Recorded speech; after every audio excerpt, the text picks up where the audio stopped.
Kisah akan berfokus pada seorang legenda sniper bernama Brandon dari Amerika. Ia baru saja landing ke negara Brazil, atau lebih tepatnya sebuah wilayah bernama Costa Verde, disambut seorang panglima bernama Modis dan langsung membawanya ke markas untuk mengadakan sebuah rapat penting. Alright, let's get going.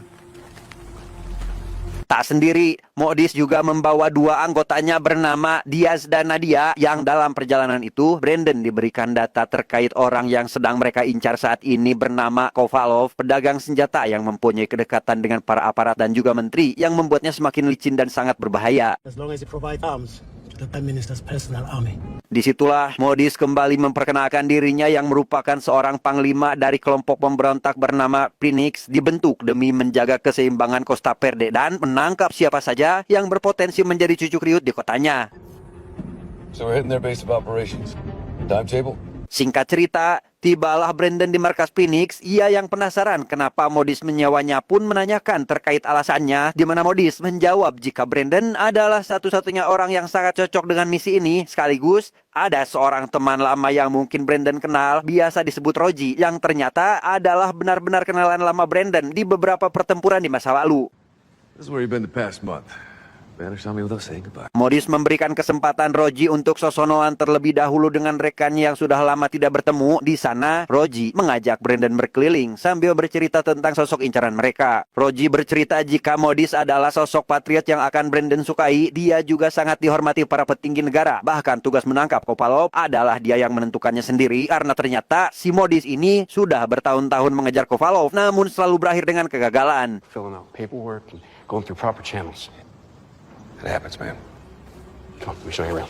Selain mereka berdua, Modis juga memilih beberapa anggota terlatih lain untuk membantu operasinya. Ada Anel, wanita berambut pendek, ada sepasang adik kakak yang biasa disebut kapak kembar, sekaligus dua orang yang tadi menyambut Brandon ketika dia sampai di Costa Verde. Ladies and gentlemen, this is the Brandon Bay. Tak berselang lama, datanglah Modis dengan membawa seorang sniper junior bernama Tabo. Ia ingin menyerahkan Tabo kepada Brandon untuk diberikan sedikit arahan. Bukannya Tabo buruk dalam menembak, melainkan ia belum pernah membunuh meski hanya satu saja. Sehingga untuk kelancaran misi nanti, Modis berharap jika Tabo sudah matang kalau mendapat arahan langsung dari Brandon. But I am interested in proving myself. That right? I've got what it takes. Let me show you what I can do. It doesn't matter. That is the assignment. Setelah perkenalan semua unit selesai, Modis membagi anggotanya menjadi 3 kelompok dan mulai berlatih di dalam sebuah ruangan yang ternyata ruangan tersebut dibuat sama persis dengan markas Kovalov agar di waktu penyerangan mereka tidak ngawagu lagi karena sudah familiar dengan tempat itu. We'll be hunting the primary target, Kovalov. Rosie will lead Jensen and Jed to Bravo D. Find and secure the research laboratory. Make sure none of Maxon's godforsaken inventions of death go off. Brandon sendiri membawa Tabo untuk melihat sejauh mana kemampuan menembaknya, dan setelah beberapa kali menyaksikan Tabo menembak dengan akurat, tentu Brandon merasa senang dan hanya memberikan sedikit wejangan berharap mentalnya segera terbentuk. If you don't pull that trigger, he will. You may be taking a life, but you are saving another one. Tak terasa waktu sudah sangat mepet dan tinggal beberapa jam lagi untuk keberangkatan. Modis sebagai pemimpin tentu mengumpulkan anggotanya terlebih dahulu, kemudian memberikan pidatonya yang membara untuk membangkitkan semangat juang anggotanya. This man, Moses Mokhale, set a petrol station on fire. Brandon yang penasaran dengan alasan kenapa Modis sangat berambisi untuk menangkap Kovalov lantas menanyakan secara langsung terkait kebenarannya. Apakah dia memiliki dendam atau hanya untuk kesenangan sehingga harus terjun langsung ke lapangan bersama anggotanya? Karena menurut Brandon, sebagai pemimpin, Modis bisa memerintahkan anak buahnya dari rumah tanpa harus membahayakan nyawanya sendiri. So how's that missing pinky toe looking? Oh, come on. It's not fair. What happened? Did it go to market? Selesai dengan Modis, Brandon mengajak Tabo ke suatu tempat untuk memberikan pelajaran terakhir, menembak seorang penjaga yang dipercaya adalah anak buah Kovalov. Dan ketika Tabo menanyakan tentang identitas orang yang akan ditembaknya, Brandon menjelaskan jika hal itu tidak boleh dipertanyakan oleh Tabo, karena setelah atasannya memberikan perintah, suka tidak suka, mau tidak mau, tugas Tabo hanya satu, yaitu untuk mematuhinya. Hope to go out the same way too. And that's what that legacy is patriots. Tabo yang tak kunjung menembak membuat si penjaga akhirnya lolos begitu saja. Namun meski begitu, Brandon tak memarahinya, bahkan mengatakan jika dia lulus ujian karena ternyata apa yang mereka lakukan barusan bukan untuk menembak, melainkan latihan stres menembak yang meski tidak menghabisi musuh, tapi Tabo berhasil mengontrol hatinya dan tak melakukan aksi yang bisa membahayakannya. Sit back.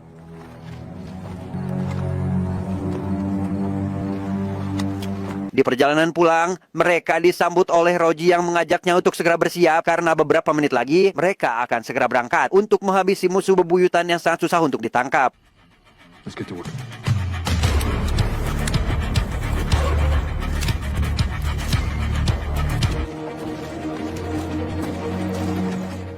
Singkat cerita, sampailah modis CS ke markas Kopalov. 3 regu yang sudah dipersiapkan tadi langsung menempati posisinya masing-masing. Tabo dan Brandon tampak berada di area luar markas mengintai para penjaga, sedangkan 2 unit sisanya masih bersatu dalam perjalanan menuju ke area dalam markas lewat saluran pembuangan.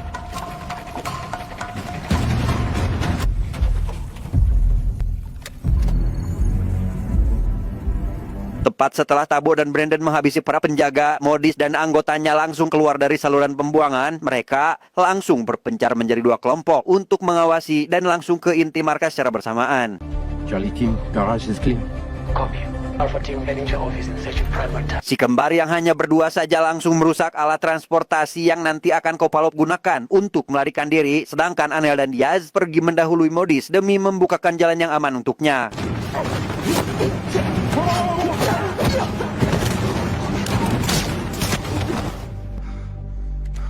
Modis yang rupanya pergi lewat jalan lain tak sengaja bertemu dengan penjaga dan langsung menghabisinya, di mana salah satu penjaga yang melarikan diri lantas dikejar oleh Modis yang ternyata pelariannya malah membawa Modis ke hadapan si Kopalov sehingga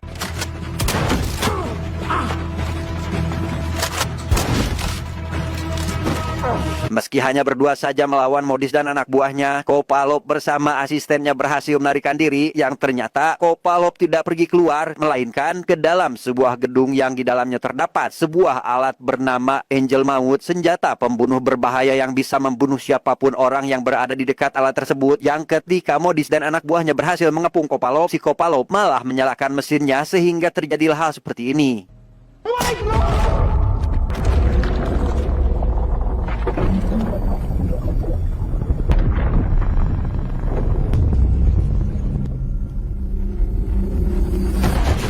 Selain orang-orang yang ada di dekat alat tadi, yang jauh juga terdampak dengan merasakan seolah mereka terkena gempa, yang setelah merasakan gempa kecil barusan, semua anggota langsung berkumpul untuk melihat kondisi pemimpinnya saat ini. What happened? Entire compound shook like there was some kind of an earthquake. Is everyone okay? Kopalov akhirnya berhasil ditangkap dalam keadaan hidup, namun meski begitu, tidak ada sedikit pun raut wajah ketakutan terukir pada wajahnya, karena dia tahu jika sebentar lagi, orang yang terkena serangan dari alatnya akan segera mati termasuk dirinya sendiri. You'll all be dead soon enough. 100 armed men are on their way here right now. Tanpa mengetahui apapun, Modis yang telah mendapati anggotanya sudah berkumpul pun mulai menanyai Kopalov tentang aktivitas ilegalnya dengan para menteri. Namun di tengah pertanyaan itu, Modis tiba-tiba saja merasa pusing, dan inilah yang terjadi. Modis. What the hell is this weapon? Chaos.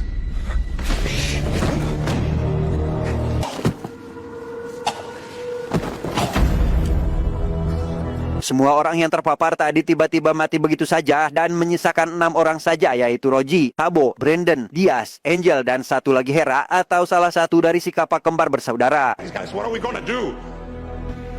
We have to go. Alpha team just died.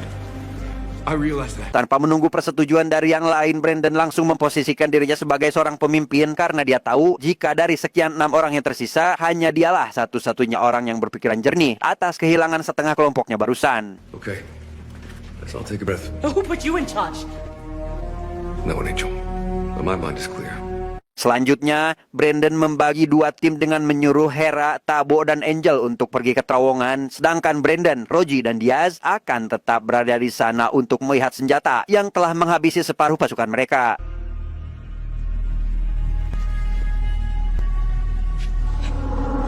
Rupanya senjata yang dikembangkan Kopalov dan anak buahnya adalah sebuah komputer yang berfungsi untuk mengganggu sistem otak. Bahkan beberapa tahun lalu, ketika Korea Utara berniat untuk mengujinya, 2 lusin tentara tiba-tiba saja mati, yang katanya disebabkan karena sakit, yang padahal alat itulah yang membuat para tentara itu mati. 130 protesters developed symptoms like dizziness, nausea, headaches, and blackouts when it was used on them.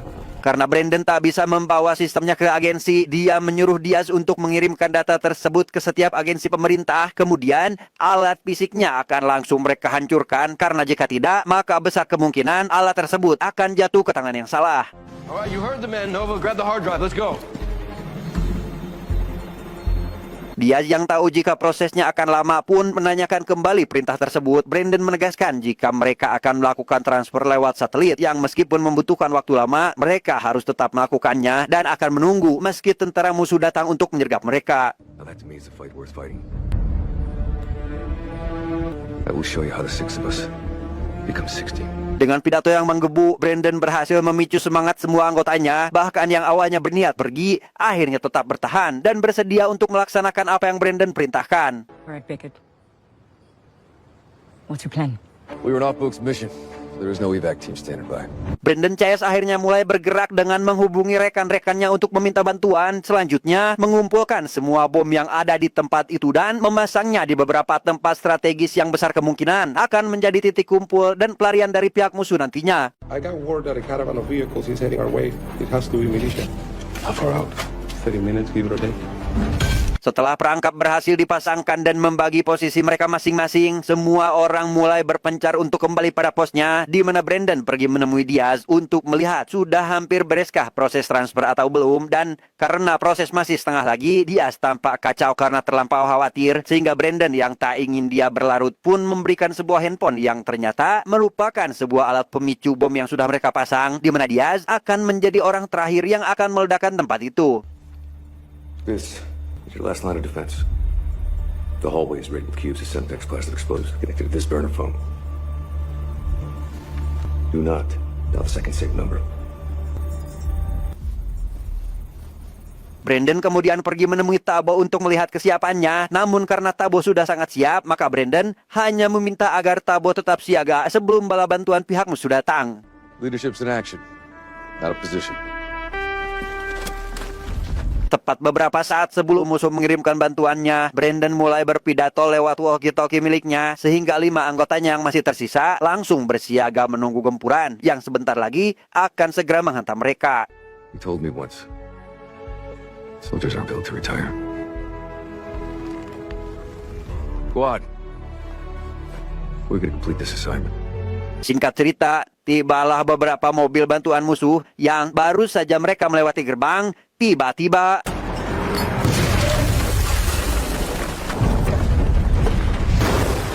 Wait for it.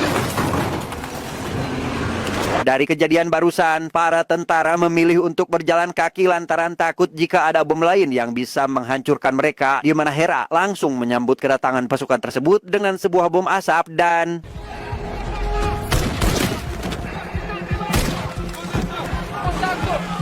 Tabo dan Angel berhasil menghabisi puluhan tentara hanya berdua saja. Hera yang tak bisa berjaga akhirnya memilih untuk langsung baku hantam 1 lawan 1 dengan para tentara. Namun karena jumlah musuh terlalu banyak, Hera sampai terjebak di sebuah kolam air mancur yang sedang saat sehingga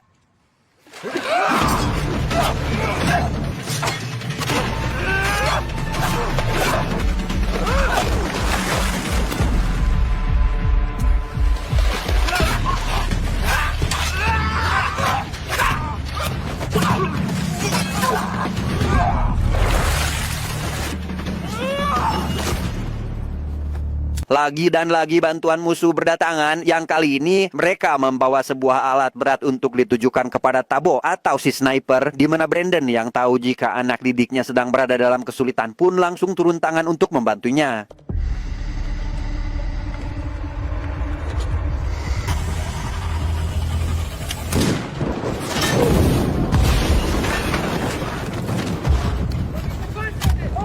Sementara itu, Angel yang sudah kehabisan peluru bertarung dengan tangan kosong lawan para tentara. Angel hampir saja mati, bahkan dia harus merelakan telinganya terluka. Yang meski begitu, ia tetap berusaha dan pantang menyerah sehingga berhasil membalikan keadaan.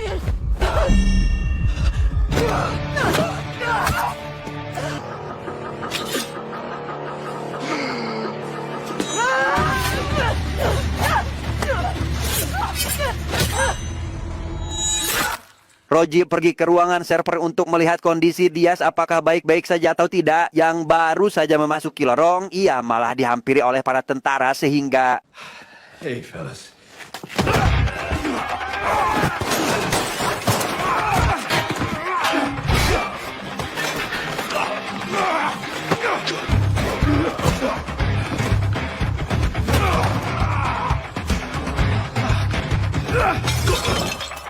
Ketika pertempuran pertama yang cukup panjang telah selesai, datanglah tentara lain untuk membantu, di mana kali ini Roji menggunakan peledak yang membuat pertarungannya semakin singkat.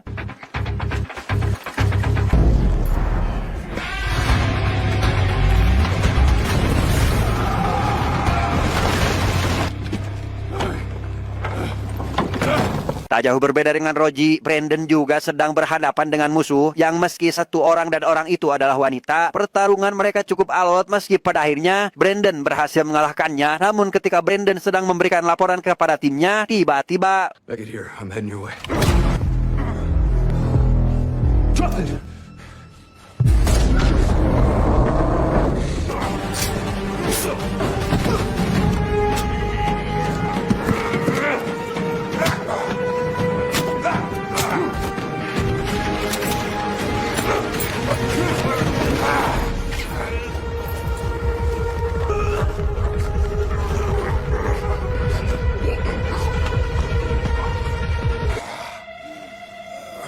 Brandon menghubungi Diaz untuk menanyakan sudah sejauh mana unggahannya, yang dengan nada khawatir, Diaz memberitahukan jika unggahan sudah mencapai 98%. Namun meski begitu, dia mendengar suara langkah yang sedang mendekatinya, sehingga Brandon meminta Diaz untuk meledakkan bom yang terdapat di lorong jalan menuju ke ruangannya.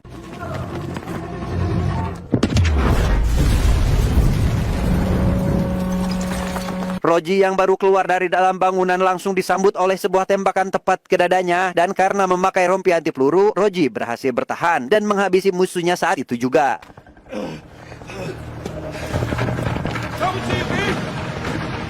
Tak lama, Diaz melaporkan jika pengunggahannya telah selesai, sehingga semua orang yang sedang terpisah langsung bergegas untuk pergi ke titik kumpul, di mana Hera yang masih jauh dalam ruangan malah disulitkan dengan lampu yang tiba-tiba saja mati. Dan ketika Hera menggunakan flare untuk penerangan, ya malah mendapatkan sambutan seperti ini. Beckett?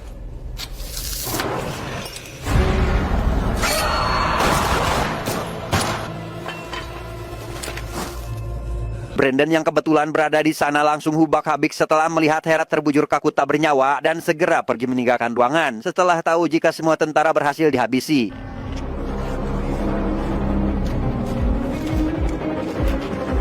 Di luar, Brandon langsung disambut dengan beberapa tembakan dari seorang tentara yang meski Brandon berhasil menghabisinya, ia juga terkena tembakan yang membuatnya langsung agak leong seolah akan mati.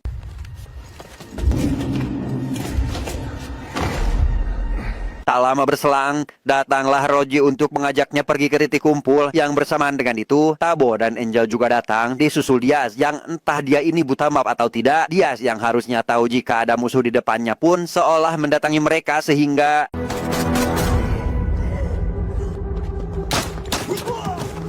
Di titik kumpul itulah, Diaz yang sedang sekarat memberikan pemicu bom untuk segera meledakkan ruang komputer. Dan setelah bom itu diledakkan, para tentara yang masih tersisa sebanyak 1 lusin membuat mereka harus mempertaruhkan segalanya agar bisa menghabisi para tentara itu. Yang ketika Roji dan Brandon sedang terdesak, datanglah bala bantuan dari kelompok Phoenix yang langsung menghabisi para tentara yang masih tersisa.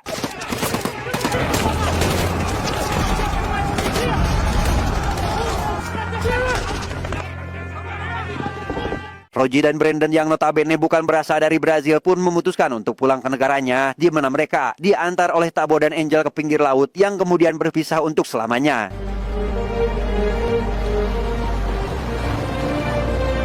Tamat, ending yang sangat membagongkan.